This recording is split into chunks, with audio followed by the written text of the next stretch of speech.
Okay, so just carrying on with our video solution of week 17 revision sheet. So explain the relevance of the z-scores minus 1.96 and 1.96 in the standard normal distribution. Okay, so what a z-score is it tells you how many standard deviations above or below the mean that you are. It tells you how many standard deviations above or below the mean. And minus 1.96 and 1.96 are here and here. Okay, what is interesting about them? So I would sketch it, that's my minus 1.96, and this is my 1.96. Where you would be using this is if you do a 95% confidence interval or a hypothesis test at the 95% significance level, or the 5% significance level. Okay, so what's interesting about this is that 95% of data lies in here. Okay, so and that's the significance of them. 95% of data lies within 1.96 standard deviations of what? What is the middle one here called? It's called the mean of the mean. Okay, you'd have to use standard deviations of and the mean, okay? And 95%, you'd have to use those two. What is it useful for? Useful for confidence intervals. And what else? Hypothesis testing. But the most important keywords there, you have standard deviations, 95% of data. All right, next one. Trans-Sky Airways surveyed 2,500 of its passengers about a new service it's proposed to introduce. The variable p hat is the proportion. So proportion or mean, it's going to be one of them. Here we're talking about proportion. Who said they would use it? The radius, another word for radius is error. Okay, so the radius is also the error because it's plus and minus on both sides. And the 95% confidence of the survey was this. Okay, so error equals 0.01568. Find the value of p hat, and it's in between those two numbers. Okay, this one is a little bit long, so I'm just going to split my page here. Just going to split my page here for this one. Okay, so the first thing I need to write down is that the error is equal to 0.01568. What is my formula for error of the proportion? So error of the proportion, standard error of the proportion is this one here. Okay, so that should be a p hat 1 minus p hat all over n. Now, if it's 95% confidence, what do I have to multiply this by? 1.96, and you'll have to remember that yourself. That should clue you here. Your 1.96 and your 95% are related to each other. All right. So we have 1.96 p hat 1 minus p hat all over n is equal to that number there, 0.01568, and the rest is just algebra then. Okay, so after you have your starting point, the rest is just algebra. What was n? How many people were surveyed? 2,500. So it's going to be p hat 1 minus p hat 2,500. If this was multiplying here, where does it go? Dividing on the other side, 0.01568 all over 1.96.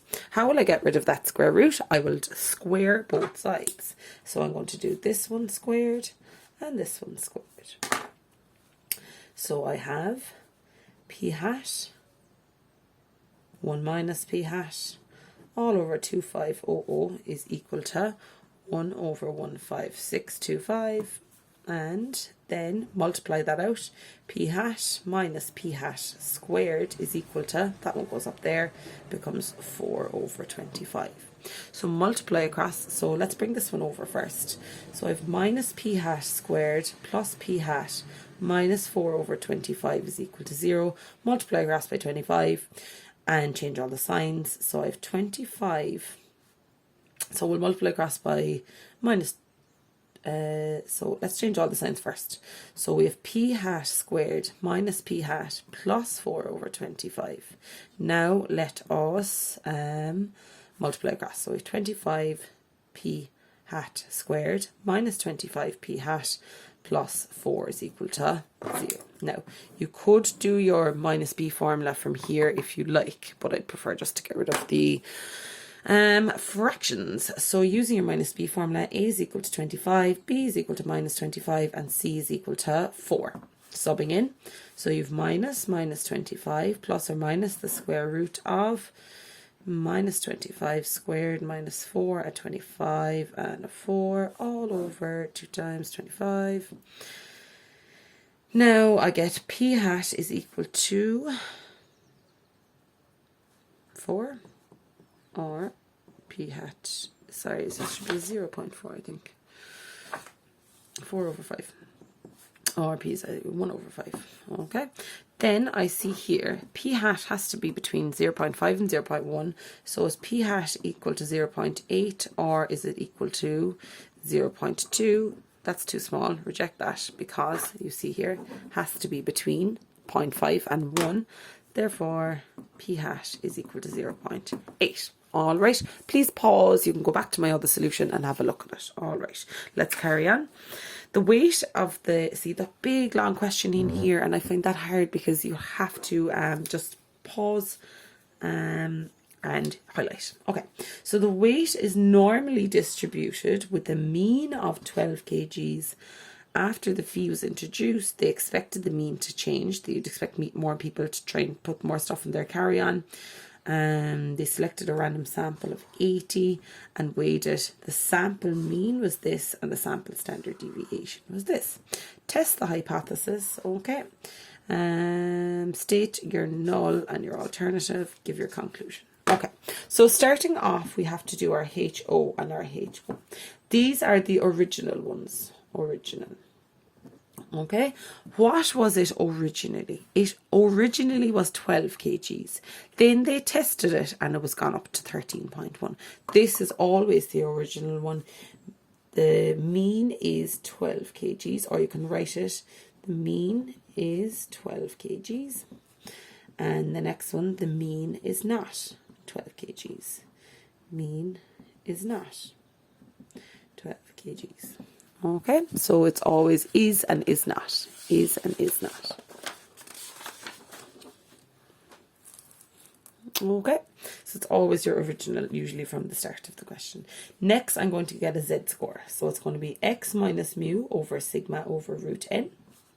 And that is, so the x is the weight that they tested, that was 13.1, minus your original one, which is 12. Standard deviation, where is that? It is 4.5.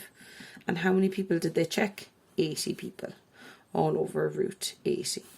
And you get 2.19. Will you just tell me that that is your Z score? Okay, that's your Z score.